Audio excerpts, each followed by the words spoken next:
धन्यकार जी। बाबा गुरबचन सिंह जी अपने भक्तों को हर तरह से एक पूर्ण मनुष्य के रूप में देखना चाहते थे। जैसे माँ बच्चे का पालन पोषण भी करती है और सुरक्षा भी करती है, उसी तरह सतगुरु गुरसिक की सुरक्षा भी करता है और उसकी पाक पवित्र आत्मा पर कभी भी किसी लोभ मोह लालच की मैल नहीं जमने देता। सतगुरु जानते हैं कि मानव मन को सबसे अधिक चक्कर वह भ्रम में डालती है तो वह है धन दौलत। वह अपने गुरसिखों को जहाँ माया के लोभ से बचाता है, वहीं संतों महापुरुषों के हक की कमाई में से की गई सेवा को सही तरीके से प्रयोग करना भी सिखाता है। क्योंकि गुरु घर का पैसा अगर निजी स्वार्थों के लिए लालच रूप में प्रयोग किया जाए तो वह ऐसा विष है जो धीरे धीरे असर करता है। इस संबंध में हजूर बाबा गुरबचन सिंह जी और शहंशाह जी के बीच हुई वार्तालाप दास को हूबहू याद है। बात ऐसे हुई कि हजूर बाबा जी दास की ड्यूटी लगा रहे थे कि मैं रसीद बुकों की छपाई के बारे में जानकारी लेकर आऊं। उन दिनों दास को संत निरंकारी हिंदी की सेवा मिली हुई थी। अभी बाबा जी दास से बात कर ही रहे थे कि दूसरी तरफ से शहंशाह जी बाबा अवतार सिंह जी खुंडी हाथ में लिए हुए आ पहुँचे। आते ही पूछने लगे शास्त्री को दास की ओर इशारा करते हुए, अब कौन सा काम दे रहे हो? बाबा जी ने जवाब दिया, शहंशाह जी सोच रहा हूँ कि मिशन का विस्तार हो ही रहा है, फिर ये संतों की खून पसीने की कमाई होती है, ये कहीं गलत हाथों में ना चली जाए, इसलिए संत निरंकारी मंडल के नाम से रसीद बुकें छिपवाई जाएं जो हर ब्रांच को दे दी जाएं। जब शहंशाह जी गुरगद्दी पर थे उस समय नमस्कार की माया हर ब्रांच से कैश रूप में ही सीधा मंडल के कैशियर के पास जमा हुआ करती थी। महापुरुषों की ईमानदारी और सतगुरु का भय, निराकार की उपस्थिति का एहसास ही सच्चे सुच्चे हिसाब का आधार था। शहंशाह जी अक्सर अपने विचारों में ये बात फरमाते थे, गुरु घर का एक पैसा भी किसी लालच में फंसकर जेब में डाल लोगे तो ये तुम्हारी जेब खाली कर देगा। इसलिए गुरु घर में तो सेवा करते रहो ताकि आपकी कमाई में बरकत बनी रहे। उसी ध्यान से बाबा गुरबचन सिंह जी की बात सुनकर आपने फरमाया, आप तो मालिक हो, जो करोगे ठीक ही होगा, लेकिन गुरु घर का पैसा ऐसा विष है जो कि घातक सिद्ध हो जाता है। इसे खाना और हजम करना किसी के भी बस की बात नहीं।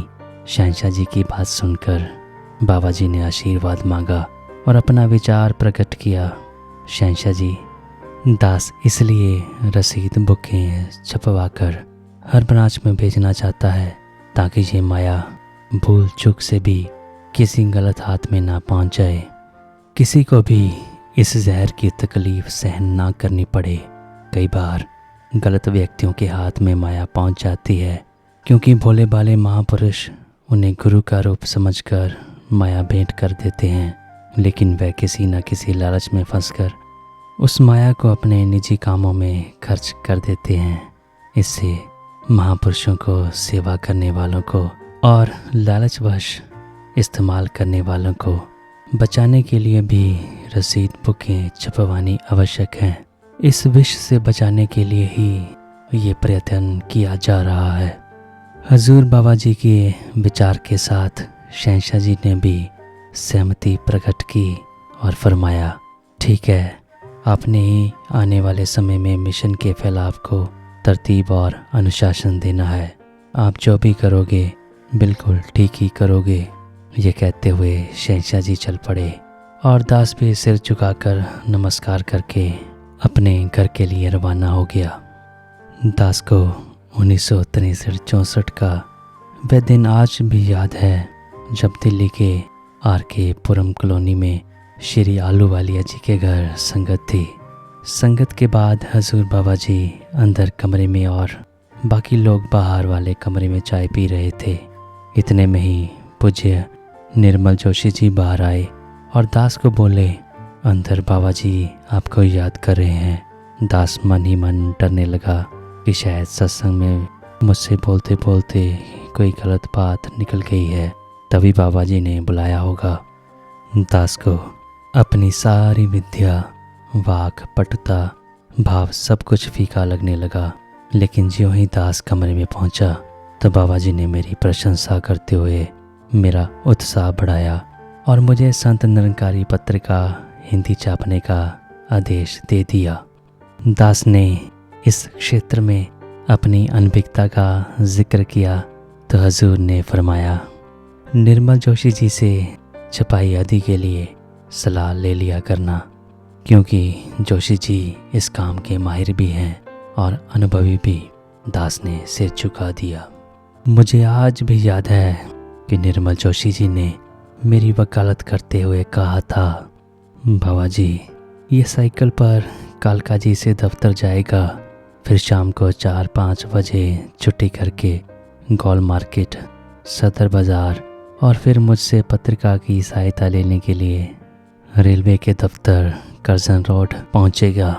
वहां से पत्रिका का मैटर लेने के लिए निरंकारी कॉलोनी जाएगा। फिर वहां से घर जाते जाते तो बिल्कुल थक कर चूर हो जाएगा। ये आजकल का नौजवान है, कहाँ इतनी मेहनत कर पाएगा। जोशी जी की बात सुनकर हजूर ने मेरी उम्र पूछी, जो उस समय लगभग 35 वर्ष थी। हजूर ने उस समय आशीर्वाद दिया, यही जवानी की उम्र ही तो होती है, मेहनत करने की, सेवा करने की और बहुत कुछ सीखने की। यदि आगे प्रगति करनी है तो ऐसी तपस्या करने का कोई नुकसान नहीं। दास को आज तक याद है कि कभी जोशी साहब के शब्द और कभी हजूर के आशीर्वाद के बीच झूलता झूलता मैं घर पहुंच गया। मेरी सुपत्नी राम दुलारी ने मुझसे देर से आने का कारण पूछा, क्योंकि सबके सब आस पड़ोस वाले महापुरुष अपने अपने घर पहुंच चुके थे। दास ने सतगुरु बाबा जी का हुक्म और अपनी मानसिक दुविधा उसके सामने रख दी और पूरी वार्तालाप कह सुनाई। सच पूछो तो उस समय मेरी पत्नी में ऐसा ही लग रहा था जैसे बाबा गुरबचन सिंह जी बैठकर बोल रहे हों। वह एकदम बोल उठी, तुम्हारे तो आज पूर्व जन्मों के कर्म जाग पड़े। तुम गुरु का वचन मानो और सेवा संभालो। यह साइकिल अपने आप छूट जाएगी। पता नहीं बाबा जी आपको क्या देना चाहते हैं और कहाँ तक ले जाना चाहते हैं। आप गुरु घर की सेवा करो। घर के काम जो आप करते हो वो मैं स्वयं ही कर लूँगी। जो 1-2 ट्यूशन पढ़ाते हो वह भी मैं ही पढ़ा दूँगी। आप अपना सारा समय और शक्ति सतगुरु को अर्पण कर दो। पत्नी के इन वचनों ने मेरे अंदर एक नई आत्मा, एक नया जोश और उत्साह भर दिया और दास ने संत निरंकारी हिंदी के संपादन की सेवा संभाल ली। दास सोचने लगा कि यदि हर गुरसिक, विशेषकर नौजवानों को हर प्रकार से परिवार वालों से उत्साह और सहयोग मिले तथा हृदय में सेवा की भावना और जोश हो, व साथ साथ जवानी की ताकत भी हो और गुरु का आशीर्वाद भी मिलता रहे, तो गुरसिक्की की बुलंदी पर पहुंचा जा सकता है। ये घटना उन दिनों की है जब दास साइकिल पर ही कालका जी से निरंकारी कॉलोनी आया करता था। इसी दौरान एक दिन मेरी ज़िंदगी में एक नया मोड़ आ गया जब दास को बाबा जी ने आदेश दिया। मेरी बड़ी बेटी निरंजन, जो कि बाजू टूटने के कारण कुछ समय स्कूल नहीं जा पाई और पढ़ाई में कुछ पीछे रह गई है, उसे पढ़ाने के लिए भी कुछ समय निकाल लिया करो। निरंजन जी को पढ़ाने से दास के भाग्य के द्वार खुल गए, क्योंकि इस कारण गुरमत को बारीकी से और पास से देखने का अवसर मिला। दास को आज भी याद है कि कैसे निरंजन बहन जी इस नाचीज़ का ध्यान रखा करते थे, मेरे लिए चाय पानी का प्रबंध करवाते थे। उनकी सेवा भावना देखकर दास अक्सर मन ही मन गुरु परिवार के इन बच्चों के आगे नतमस्तक होता रहता।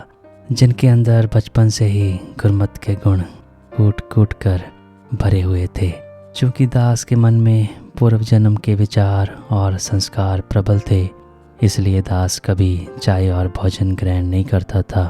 दास यही सोचा करता था कि गुरु घर की सेवा करते हैं, करवाते नहीं। एक दिन किसी कार्यवश दास को काफ़ी देर हो गई। निरंजन बहन जी के कमरे से बाहर निकला तो आगे हजूर बाबा जी खड़े थे। वे निरंजन बहन जी से कहने लगे, शास्त्री जी बहुत लेट हो जाते हैं और उन्होंने कई मील साइकिल चलाकर जाना होता है। उन्हें खाना खिलाकर भेज दिया करो, साथ ही इनके चाय पानी का भी ध्यान रखा करो। हजूर के ये शब्द सुनकर निरंजन बहन जी ने शिकायत भरे अंदाज में कहा, बाबा जी चाय तो मेज़ पर पड़ी रहती है, ये पीते ही नहीं। कहते हैं कि गुरु घर का खाकर सेवा की तो सेवा का फल प्रसाद के साथ ही ले लिया, फिर हमारे पल्ले क्या बचा। गुरु घर से खाना तो बोझ उठाने के समान है। निरंजन जी की बात सुनकर बाबा जी ने कहा, शास्त्री जी हम जो भी खाते हैं गुरु घर का ही है। बाकी मैं आपकी भावना की कदर करता हूँ, लेकिन याद रखो गुरसिक के मन में किसी किस्म की लालसा, वासना या स्वार्थ ना आए और वह संगत और गुरु घर का पैसा गलत ढंग से इस्तेमाल ना करे, लेकिन खाने के समय खाना खा लेना और वह भी दूसरों की सेवा भावना को प्रवान करके, तो इसमें गुरसिक का कोई नुकसान नहीं। अगर सारे गुरसिक आपकी तरह सोचने लगे, कोई सेवा ही न स्वीकार करे, तो सेवा करने वाला सेवा किसकी करेगा। इसलिए मन में कोई सेवा करवाने की इच्छा नहीं रहनी चाहिए। सहज में सेवा हो जाती है तो उसे प्रवान करने में कोई हर्ष नहीं। हजूर के इन वचनों ने दास के मन के सूक्ष्म अहंकार की मैं गुरु घर का खाकर बोझ नहीं उठाता चकनाचूर कर दिया और इस प्रकार दास कर्ता भाव से मुक्त होने का प्रयास करने लगा। धन्यवाद जी।